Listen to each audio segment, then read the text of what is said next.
Welcome to the Space Marketing Podcast, where we look at marketing principles, strategies, and tactics through the lens of space. Hi, I am your host, Izzy House. Education is my favorite form of marketing because it improves lives. Today, I get to talk to retired Brigadier General Damon Feltman, who is also the founder of OXR Consulting, Dave Thomas, Executive Director of Milo Space Science Institute at ASU, and Robert Aillon, founder of Leviathan Space Industries, about how they use education to inspire the children of Ecuador to reach for the stars.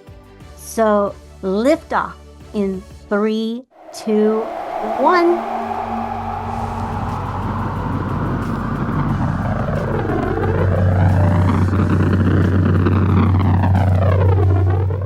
Welcome to the Space Marketing Podcast. Information relating to our discussion today and links to the video version can be found in the episode show notes on spacemarketingpodcast.com. Please like and subscribe to the podcast. It will help more people reach beyond the atmosphere. Information in this episode is for entertainment and information only. Please consult a professional for your specific situation. Education is my favorite marketing tool because it improves lives and makes people better. We promote careers with our efforts and make people excited about the future and promote initiatives that make our planet a better place to live. I have a pretty impressive panel with us today, and they choose to do just that. So I will begin with recently retired Brigadier General Damon Feltman, who served as the mobility assistant to the Deputy Chief of Space Operations, Strategy, Plans, and Programs, Requirements, and Analysis for the United States Space Force at the Pentagon. In his role, he led strategic planning, space system requirements, and international partnerships while coordinating with other military branches to support the Space Force's role in joint operations. He is a proud graduate of Mississippi State University and has held numerous leadership positions throughout his career, including commanding satellite operation crews and managing training policy for over 1 million reservists and guardsmen. After retiring, he served as the principal to the director for SDA for architectural requirements and tech on-ramp strategy for 330 satellite tactical data links and broadband network. He is now the founder of OXR Consulting. Next on the list, we have Dave Thomas. He is Executive Director to the Milo Space Science Institute at Arizona State University, where he organizes and conducts innovative space science and exploration missions. He works with strategic partners to provide space infrastructure as a service. He provides programs to build capacity to support the missions within the partner country, creating an end-to-end pipeline, making space accessible to all. And then Robert Aillon. I have had the pleasure of interviewing him in a podcast. He is a person that impacts lives, including my own. He encouraged me to attend the GSA Space Fort Summit and asked me to write my second book, Space Marketing, Spaceports, and provided support during this journey and has opened so many doors. I am where I am today because of Robert, and I am deeply grateful. So he is founder of the Leviathan Space Industries and has partnered with schools in Ecuador and the International Space Station to send radish seeds from LATAM to space and then grow them in his school in Ecuador. He created an education space marketplace showing schools how they can access space. He cares deeply for his country and Ecuador's future, creating programs and outreach initiatives to help Ecuadorians reach the stars. And today we will journey to Ecuador to find out how these three gentlemen created outreach initiatives to create a movement and grow the space industry. Hello, everyone. Welcome to the podcast. Izzy, thank you for having me here again. It's wonderful to be able to join and share this forum with David and Damon. It is just exciting. And since last we talked, we were signing the Artemis Accords, and now they're signed. It's a year later, and now 2024 has been a great year where a lot of different activities have taken off in Ecuador. So, why don't you set the stage for what we're going to talk about today with Dave and Damon coming to Ecuador and what they did there and why they did it? So we have been working, as you know, in getting the students ready, getting these educational institutions, prepared, and that part, as many people know it, is workforce development, is getting ready the next generation to be able to handle all these big changes that are happening with technology, and organizations like Milo Space Science Institute, Thunderbird School of Global Management, the State Department and the U.S. Embassy in Ecuador have become involved in supporting those efforts. And that's great news because that has allowed, in this case, more active participation and gearing towards how do we get these different universities and schools involved. So now we have universities like San Francisco de Quito, who's doing the NASA Space App Challenge. We have now Centro Ecuadoriano Norteamericano, which is the cultural center, part of the U.S. consulate, doing STEAM space programs to get kids excited about that. And that's how we were able to get Damon to come visit us. We were able to have him come as a guest to one of these lectures and be able to interact with the kids and meet a space person, really. So it was just a wonderful experience. And with David, we're launching some amazing programs with universities in Ecuador, Universidad de Hemisferios and ESPOL and UDLA, and also talking to other universities to be more involved. So it's just wonderful to see now that these institutions are committed to space and they want to take concrete actions. They want to do something very special for their students and have an impact in the local economy. Why don't you tell us a little bit about the school that they visited? Well, with Damon, we had a very full agenda. He spent a whole week here, so we were able to go to Guayaquil, and which is the major city in the coast, and then to Quito, also the capital. So in Guayaquil, we were able to go to four different schools: Colegio Javier, ANAI, Academia Naval Almirante Illingworth, Copol, and also to the Centro Ecuadoriano Norteamericano to interact with the kids. So it was just a wonderful experience to be able to interact that way and see the kids' excitement as they were taking pictures and asking questions with Damon. And then afterwards, he was interviewed in Quito by different media and be part of the program launch of Universidad de Hemisferios with their climate intelligence program with Milo. So that was really, really excited about how having this big figure coming to Ecuador is showing that, space is accessible is just very impactful. Damon, do you want to walk us through what it is that you did that day and why you chose to go to Ecuador? Izzy, thanks for having me here. And thank you for the kind introduction. I'll add that, yes, I am a proud graduate of Mississippi State University, but I'm also a proud graduate of Arizona State University, the Thunderbird School of Global Management out there. And that's what brought Robert and I together. So I wanted to make sure that I completed the picture of some of my academic background. So Robert invited me to come down and spend a few days in Ecuador as part of his STEM outreach program. And the idea that he presented to me resonated from the standpoint of I grew up in Mississippi here in the United States, and this was in the 70s and 80s when I was growing up. And the economic setting back there, while it's not negative, it certainly is not is not a place that you think of where space leaders come from or space enthusiasts come from. But yet that's the background I came up in. I was a little bit of the oddball in high school, being the kid who wanted to do things related to space. And I was able to take that kind of passion and grow it a little bit. Eventually found myself going into the Air Force and spent 32 years working inside of the Department of Defense space arena. And so what I've found myself doing over the past couple of years is looking for opportunities to talk to kids and just let them know that the space economy is shifting pretty significantly. That while this economy still has a need for engineers and scientists and people with the big hard technical backgrounds that we're used to, there's room for other people who might not want to go to that level of education and training. That there's plenty of opportunity for skilled labor. There's plenty of opportunity for business leaders in this economy. So I wanted to talk to these kids and let them know that they have a future in the space economy, and they don't have to start in the United States. They can start in Ecuador and let that passion take them anywhere in the world they want to go. Yeah, I'm a child of the Appalachian Mountains, and I grew up in as Appalachia poor. So sometimes you just need somebody to tell you you can do it.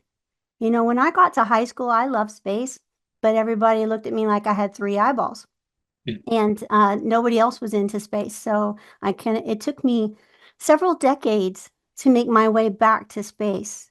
And so that is a heart that I have as well. Is just telling these children, and even some young adults and some not so young adults that they can do it. And Yeah, it doesn't absolutely. have to be engineering. It can be marketing. It can be all kinds of, if you know how to turn a wrench, space needs you. If you know how to crunch numbers, space needs you. So, so when you got down, you went to all these different cities and then you did some interviews with the media. The interviews went from the high school journalism clubs all up to major media. So Forbes Ecuador, we got to spend about an hour with them talking just about what's going on there in Quito and Guayaquil. And so that was fun because you could see from the journalist's point of view, they were very excited about this potential. I don't want to over characterize, but I was left with the impression that at least in the small community that I was talking with, space is seen as something that nations like the United States participates in, that nations like the Europeans participate in, maybe China or Japan, et cetera, larger economically developed nations. And the fact that there is an effort in Ecuador to build an economy for Ecuador to participate in the space economy, there was a great fascination on the part of the journalists who were talking to us. So that was fun to be around. And it's good news, Yes. so people love to share good news. Dave, do you want to tell us your part in the process here and how you ended up in Ecuador and what you're doing to initiate some outreach there? Izzy, I have to say thank you very much for having me on, and I have tremendous respect for General Feltman, and Robert's been an inspiration to myself, and fascinating the commonality in our backgrounds. I'll begin with my own story, which is very similar to what the General shared, which is I came from perhaps humble means or a humble background without any expectation of participating in space or science. And I had a few people along the way who really encouraged me to pursue my dreams, to pursue the thing that I felt like I could do that was, it seemed out of reach at the time. And for me, it was applied physics. And when I was there, when I had that opportunity to experience what it was like to sort of realize the thing that you've worked so hard to get into, it was nothing like it. It was like it gave me a sense of purpose. It gave me a sense of motivation. It brought meaning to my actions, to my education, to my career. And so from that point, I've also been in the defense sector for some time, but now feel a sense of responsibility. Like it's our job to tell as many young people as possible, your dreams are not out of reach. They're not too difficult. They're not too far away. And we now have programming that can help you get there. And the job of this panel, I believe in sincerity, is to open as many doors as possible for as many people on this planet as we possibly can. And so what we have done at Arizona State University is sort of realizing the being pragmatic and realizing the nature of capacity building in any location in the world. We have to go out of our way to make it accessible. And so we do that with live virtual programming where anyone can join on a virtual platform like this one. And we bring experts like the General, like Robert, like yourself, and they tell their stories. They talk about what it's like to work with a Mars rover, what it's like to study the moon and to prepare for landing sites at the South Pole of the moon for Artemis, for example, or what it's like to think about preparing for a mission to go to an asteroid and study that asteroid. And that brings this reality of for people who are working on these places every day to the students in Ecuador, to early career professionals around the world, and they get a chance to interact and ask questions. We give them projects and we guide them through a project as if they were on a space mission. And that gives them hands-on experience and then the transferable skills of working together in teams to solve challenges and leadership skills. And what we're doing is we are actually preparing these people around the world to participate in space exploration, in space commerce, in space diplomacy. And I just find it fascinating because space is this conversation that inspires us. No matter what our background or what our desired field is, we can come together across many disciplines for a common purpose that's bigger than any one of us. And in doing so, something very special happens. So it's really an honor just to be a part of this, to inspire as many people as we can in Ecuador and other countries. That's the unique thing about space is that it isn't about just one company or one person. It's you get involved because it's a community. It's a lot of people trying to do something very hard. And when we succeed, we all succeed.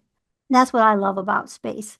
Robert, do you want to talk to us about how you were able to promote this particular initiative that brought everybody down to Ecuador? You talked about the news media and getting with the schools. So walk us through a little bit about your outreach and just getting this set up. For the last couple of years, we've been working on two different approaches. The first one that we have been working on, it's a program for the English Cultural Center, Centro Ecuatoriano Norteamericano. And then with them, we've been working in developing a STEAM program for kids that live in very, very economically challenged environments, and whose idea is to promote their interest in English. And that has led for them to be interested in science opportunities so they can aspire to go to university and eventually think about STEAM related careers. So this is our third edition of the program, and this is a program funded by the U.S. Embassy in Ecuador, and it's really great because we were able to get a first interaction with the students, which are usually 14 to 18 years old. They've never sometimes done any experiments in their lives. They never had access to Legos. So it's the first, social interaction about dealing with specific science. And space is a great topic to get them excited and inspired. So for this session, we were able to bring Damon as a guest speaker to participate. And that allowed us to create a wider agenda to visit other schools. And one of the great things about, this social interaction was the first school that we visited, an elementary school called Colegio Americano, the American school in Guayaquil. We went to the library, we did a tour of the facilities, and we found a small section about books related to science and space. And there was these books, were pretty much the same books that Damon used when he was a young kid to learn about space and sciences, to be inspired. So it was just a great, of things coming together. We continue that interaction at I don't know, at a cosmic level. So for me, that was very inspiring to see. Now, hopefully with Damon's presence, we can now have this new generation of kids start thinking about their role, and then we'll probably have our own space general sometime in the future because of Damon's visit. Just imagine that, how that comes across. The different outreach that you can do, like for example, working with the Ecuadorian kids with different states and Exactly. having some cross-pollination where our world is no longer small. We're talking and we're all over the place. We're in Arizona, we're in Ecuador, we're in Kentucky. And Damon, I'm sorry, I'm not sure where you're from. So In Alabama today. Alabama, yes. Okay. So we're all over and we're able to just come together in a meeting. So kids are able to do that now. And so let's capitalize on that and make the world even smaller.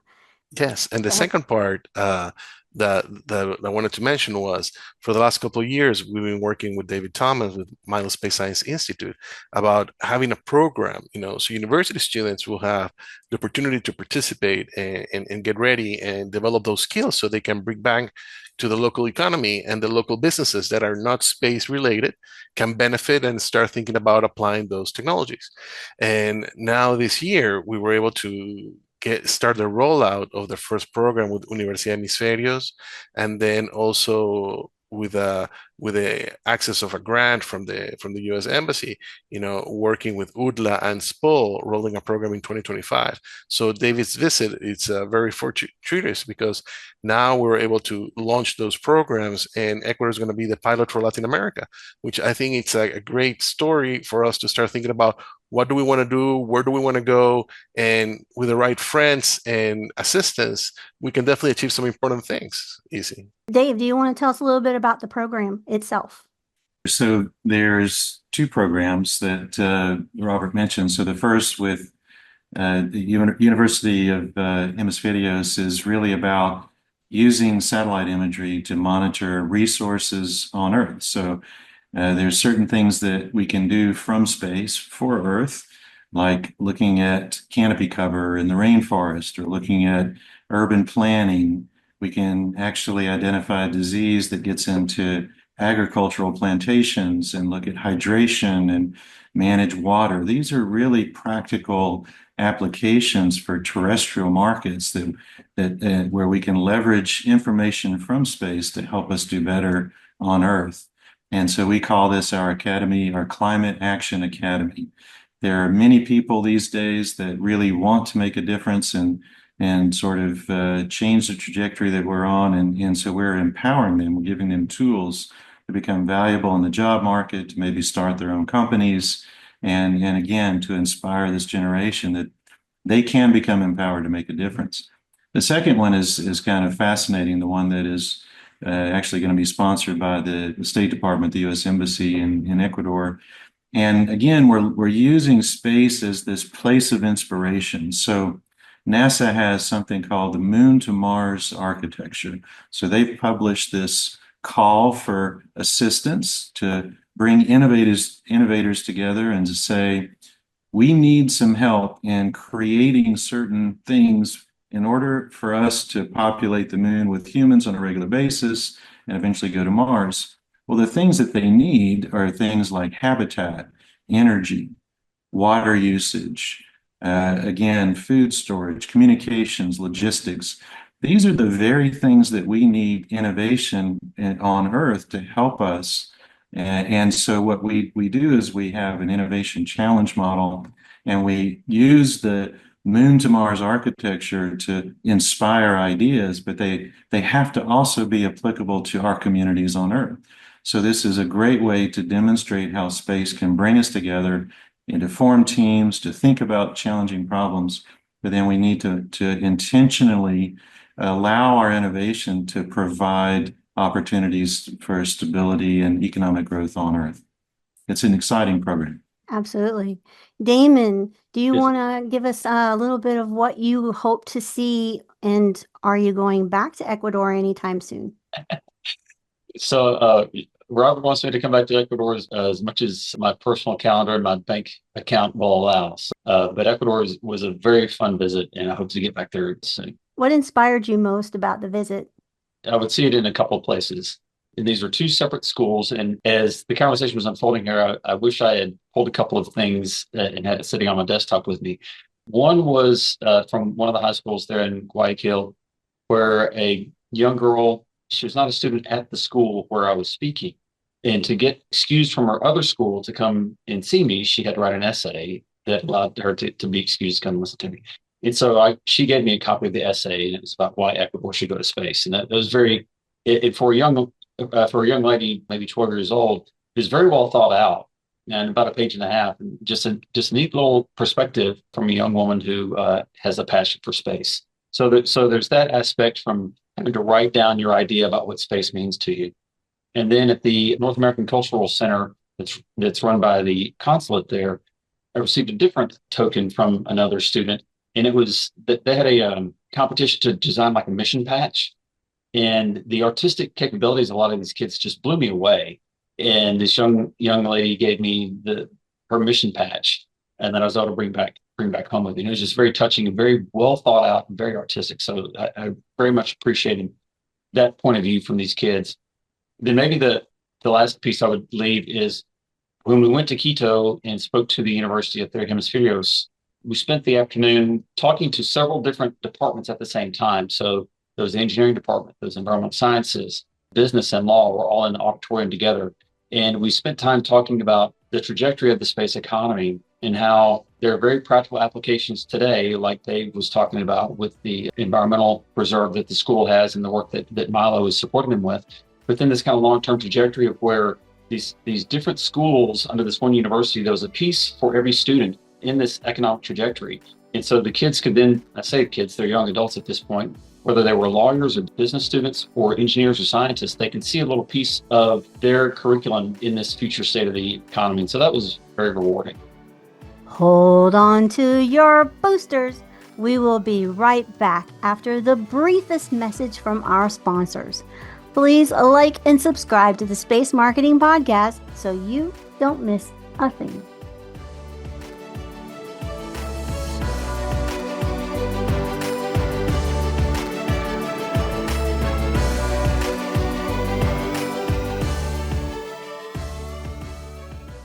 Robert, do you want to tell us what the next steps are for these particular programs?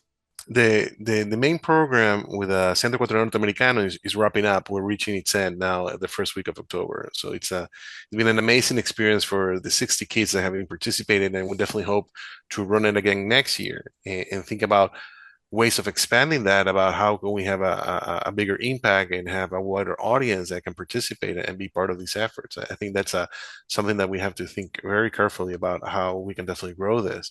And the next part is going to be the recruitment aspects for the Milo programs, which is going to be game changer, I think. Once those programs start and we start seeing those kids graduating, I think companies are going to be very interested in grabbing them, and hiring them.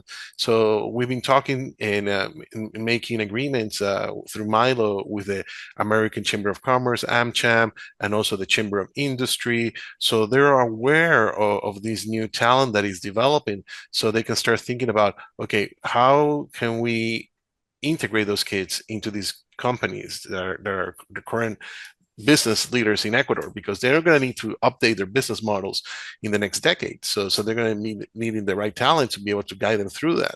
So I think it's going to be a very important 2025 as we see these kids graduate and start seeing their ideas, their goals, if they want to create companies and being entrepreneurs. So I'm excited, and this is going to be great. And hopefully, this can be as a great stepping stone for the other countries in Latin America, also to start thinking about in terms of participating and joining and doing the same for their communities. And Dave, what other countries are you planning on rolling this out in anytime soon? So we have looking to roll out in Morocco. We have an ongoing program in Australia. We've just recently concluded a program in South Korea, and we have the Climate Action Academy also in Puerto Rico in the U.S. That one is taking off. There's a lot of interest around the world, so we have a number of different countries that are quite interested. We have an ambassador program of which Robert supports, and we have ambassadors in the Indo-Pacific and Africa, and I'll spend quite a bit of time in the Middle East. Space is fascinating because it is, by nature, it's international, and so everyone is interested. I like to say that, we have all at one time or another stared up at the scars of the sky and have been inspired. We've asked some compelling questions, and this brings us together. This is something common to all of us. But if I could, I just want to really, really highlight the work that Robert and General Feltman have done in Ecuador, because what General Feltman has described, I had a chance to experience a little bit of as well in my journeys there. The difference that this is making in the minds and the hearts of the young people cannot be overstated. the fact that you have people like General Feltman traveling to Ecuador and saying, I'm here for you. And the students are hearing the stories and they're saying, okay, if he can do it, I can do it too. And they're relaying this in their documents, in their art, their drawings, their creations. They're being inspired by these interactions. And this creates an alternative path for their future. I mean, dare I say it instills hope that there is an alternative path for them in the future that's positive, that's good, that allows them to express their talents, their dreams, their desires. And this is what makes this so special. This is what makes Robert so special as the ambassador for a country, to say that we can change the trajectory of thousands and thousands of people. And this is not hyperbole. This is happening right now. One thing, Izzy, that I just wanted to say now that David mentioned that is we have more people getting excited about space from different types of careers, professions, and one of them is Marcos Rivadeneira, who is a very renowned pop artist here in Ecuador. So he makes all these beautiful designs, and now he's very excited about space. And with the visit of David, he made a specific drawing, a painting just for him and Thunderbird. It's beautiful. Two people together from Arizona and Ecuador had in a campfire where the Thunderbird comes from the flames, goes into reaching into space and transforms into a rocket. Talking about the spirit of collaboration and that ancestral knowledge that we have and how we're coming together to create something new. So David was, I don't know, David, you have to say how you feel, how you felt about it, but you had a big smile that day. Goodness, it was an emotional experience, I have to admit. I mean, we spend time and we trust that our efforts are making a difference, and then to have this response was just amazing. And if I may, I'd like to retell the story, Robert, if from my understanding of Yes. and is I trust we can edit this appropriately. So the artist relayed the story of this painting, right? And this story is what really truly moved me. It was, and Robert will show you the image, and I'm happy to share it as well. So you have this indigenous Ecuadorian person, right, sitting by this campfire, and there's an indigenous or a person from Arizona in their interpretation, indigenous, and what's interesting is he begins the story with this commonality, this bond. He says there's this mutual respect. And that's where everything starts. Everything begins with this coming together in a place of mutual respect for each other, sharing ideas, sharing thoughts, sharing passions.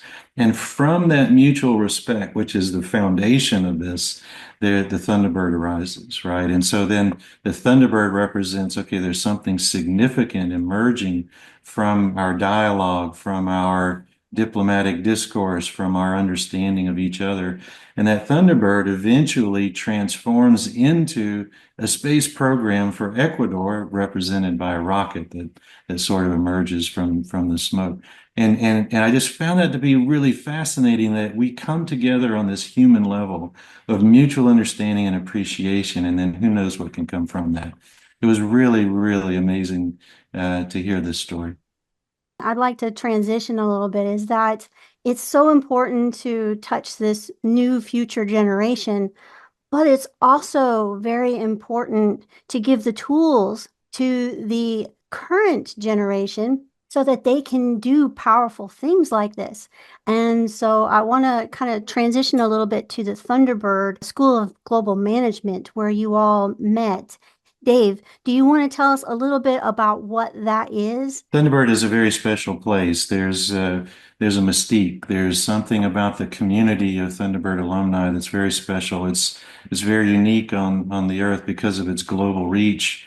Over 200,000 alumni of executive education programs, 50,000 from their executive masters, and so we have an executive master's in space leadership, business, and diplomacy. And that is a one-year program designed for executives who may be in a terrestrial market and they want to transition into space, or folks who are mid-career, maybe they're in space, they want to expand their portfolio. And then with that, we have a 1 week certificate program that we deploy both domestically and internationally, and that sort of condenses into a very intense week, just a lot of information around civil space, space diplomacy, what's happening around the world, and how we need to work together, and space commerce and entrepreneurship and startups. We train and folks who are astronauts from other countries, and this is really an empowering experience. I don't know of any other program in the world today that can really empower an individual in their trajectory to go into space or to advance their existing careers in space. And we have this, again, this incredible network of people we bring from NASA, from State Department, from ASU, School of Earth and Space Exploration, from law and policy to architecture and design to negotiations. It's a very broad and comprehensive program, and it's quite weighty. And I trust that our alum here on the panel will attest to the value as well. Damon, why did you choose to go to this school, and what have you gotten out of it? I was getting prepared for the time when I would no longer be in the service. So I've been serving for over 30 years at this point, and knew that my time in the service would be ending at some point. And I just did a self-assessment that I felt like I knew the Department of Defense space enterprise and how to work in that circle pretty well. But the trajectory of the space economy required me to understand more about not only just how companies work internally, the mechanics of a company that's in the space business, but how this global ecosystem kind of all fits together. And so I happened to listen to Dr. Greg Autry. He was one of the first professors of the program. Listened to one of his pitches and talked it over with my wife. And at age, I remember it was 52, 53 years old, I decided to go back to school to get another degree. And it was fantastic. Surprisingly, it was myself and one other person were the only space people in the space cohort. So there's 25 students. I had a lot of space background. The others were from industry, doctors, pharmaceuticals, food supply, venture capital, manufacturing, and on and on and on. And so it was really a neat place for me to be able to get exactly what I was looking for, which was interaction with people outside of my local comfort zone. And it was a place where we had a couple of international students. So Robert was one of them, another gentleman from India who was here in the United States while his spouse went to her own graduate school. It was a fantastic opportunity to get introduced to this global ecosystem. And since then, cohort 2 and cohort 3 that just started up, I've been able to make new friends and get new associations and new networks around the world. Robert, tell us about your journey in the Thunderbird program. Thunderbird has always had this amazing mystique in my family. Many years ago, my uncle, he wanted to go. He was accepted, but due to tough economic situations in Ecuador in the 80s, he was unable to travel and make it over there.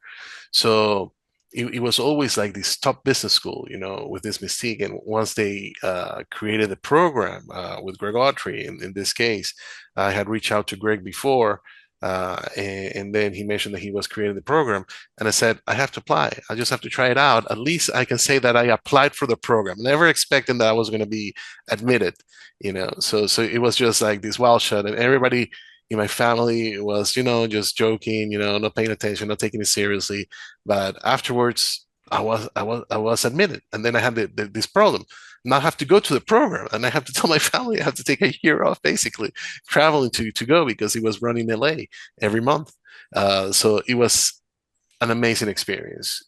The cohort, the group of people that were there, they're the next generation of leaders in the United States that are going to create such an amazing future. And I'm just so fortunate to call them my friends and be able to go through that learning process together. So I'm just fortunate and grateful that Thunderbird thought of me as a person to be part of their program. This isn't about the particular program, but it's about Thunderbird just in general. So when I was getting ready to leave Ecuador, I'm at the airport there in Quito, and I'm wearing a little pullover that has the Thunderbird logo on the sleeve. And I'm just standing there minding my business, and a gentleman comes up to me and says, "Hey, is that Thunderbird in Arizona?" Yes, it is. He says, "Well, I'm a graduate." And so this was an American doing business down there in Ecuador, and he was on his way back home. But it's mystique, if that's the right word, or at least the influence and camaraderie of the Thunderbird program is that around the world, they see the logo or see the tag on your backpack or something like that, you're almost compelled to stop and just have a brief conversation and greet a fellow Thunderbird. From somebody on the outside looking in, there seems to be a very powerful community there, and you empower that community to have even more power to go out and do good things. Dave, do you want to finish up this the Thunderbird thing and talk a little bit about how this, I don't even know what you want to call it, this kismet is crafted and created? It's very special, and the general alluded to it. He was in Robert ran cohort 1, but it's an additive thing. Every subsequent cohort is introduced to the previous ones, and the network continues to grow. And it is truly this wonderful community where we support each other. Anybody within the network can reach out to me and say, "Will you help me with this?" And I will say yes.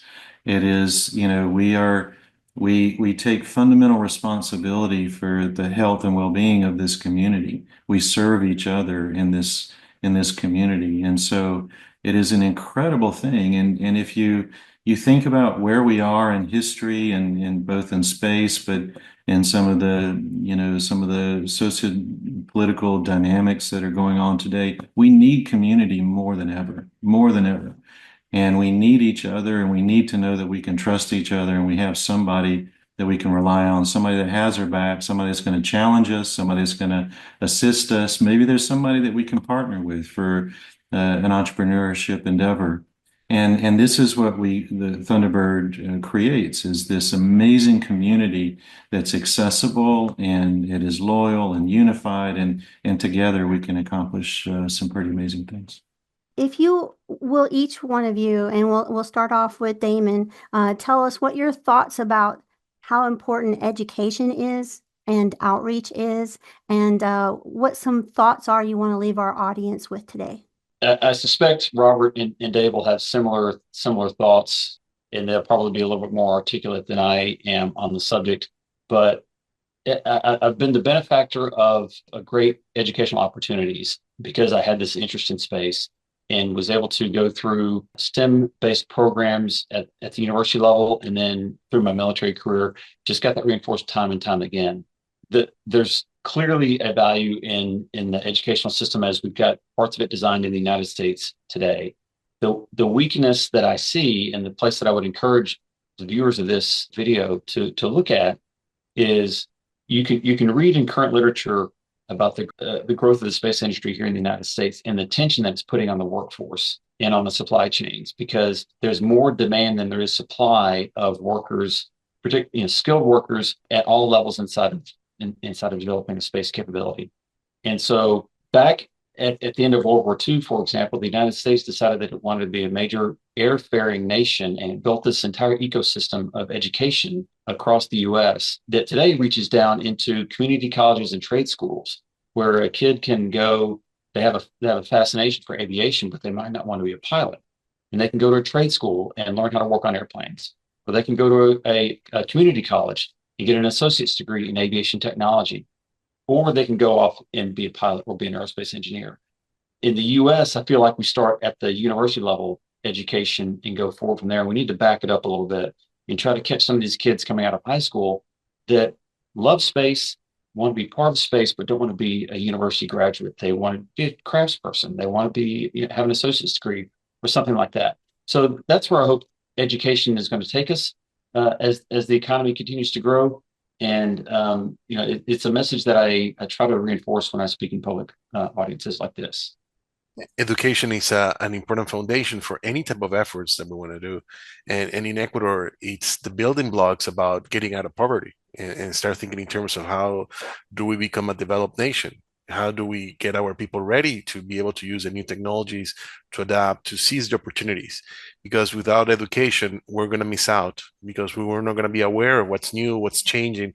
How do we see an angle or an opportunity for us to do business or create value? So it's very, very important. And that's why most of the efforts that we're spending here in Ecuador is building that foundation, try to establish. And now we see that flourishing. We have a lot of actors participating and trying to getting involved and trying to understand the role that they play. Universidad San Francisco has been the first university, developed their first space institute. And I think that's great, that now we can say that there's a university in Ecuador that has a space institute looking to do space science. So that's amazing. Now, today we had an article in Forbes where the vice rector for academic development at Universidad de las Américas, UTLA, wrote an article about space sustainability. And I think that speaks wonders about how they start thinking now and voicing that opinion so other people in the community can start thinking about what's important, how is it relevant to them, and now the next step is how do they get involved? And I think that's one of the most important messages is that school opens doors and schools will open up opportunities for people, but we have to be ready and understanding of that and be supportive of those efforts for those kids so they're successful. Dave, your whole being revolves around education and the importance of it. Do you want to give us some words about that? Sure. I continue to be inspired by this panel. I just want to reiterate something that Damon said and this idea of, it's one thing to get an intellectual education. It's another thing to have the hands-on experience and a training that's very practical. So I really applaud what he's saying. Education to me is very personal because I remember coming out of my childhood, which is arguably a bit dysfunctional and without any direction, without any sort of idea of what I wanted to do or be. And education was two things for me. One, it was an opportunity to learn about what I cared about, to find the thing that excited me, that inspired me. And it opened up doors for me to observe and to experience and then to find that thing that I loved. And then second, it empowered me to become good at it. And so both finding the thing that you love, the thing that you're passionate about, the thing that's uniquely you are genetically coded to do certain things really well that come easy to you. And then to become empowered such that you're able to succeed and make a difference with that thing that you are passionate about and good at. That is, effectively a powerful statement for a good life, to make a difference with what I have, what I can bring to the world. And education is the thing that helps me find it, and it's the thing that empowers me to make a difference. And then as we collectively grow this, then all of a sudden we're starting to talk about changes at a national level, about economic difference, about alternatives to pathways that have been perhaps holding us back for many years. It's an amazing game changer. And I will say, lastly, that in all of this journey and all of the travels, it is enormously humbling because the more you learn, the more you understand, sort of the more you realize, your place in this, and it's a very humbling experience. So thank you very much, Izzy. You've done a wonderful job, and I want to again just say thanks to the panelists, an inspiring group. What one thing can our audience do today, and what challenge do you want to give them? Go ahead, Damon. Oh my gosh. One challenge for today, I would say maybe read a space article or about technology that's in kind of an adjacent market just a little bit, just to kind of see where things are going. Yeah. So I was a big Apollo nerd. I grew up in that era. And so I was fascinated by big rockets and walking on the moon. But there's so much more to space than just that. And every day I try to spend about 15 to 30 minutes a day reviewing just short articles to pick up on something. I'll bookmark it and hang on to it, and then that will prompt me to go back and read deeper on a subject. So I think that's maybe what I would say is read a little bit more about something besides your core space interest, some kind of adjoining interest. Robert, what challenge do you have for the audience today? I would say go visit a school, talk to kids, try to be a mentor. Since you guys in the space industry always go to these conferences, there's always stickers, posters, and all kinds of space memorabilia. Grab some of that and take it to school and give it to them, empower the kids, give them a book, get somebody inspired and excited. I think that's so wonderful and powerful.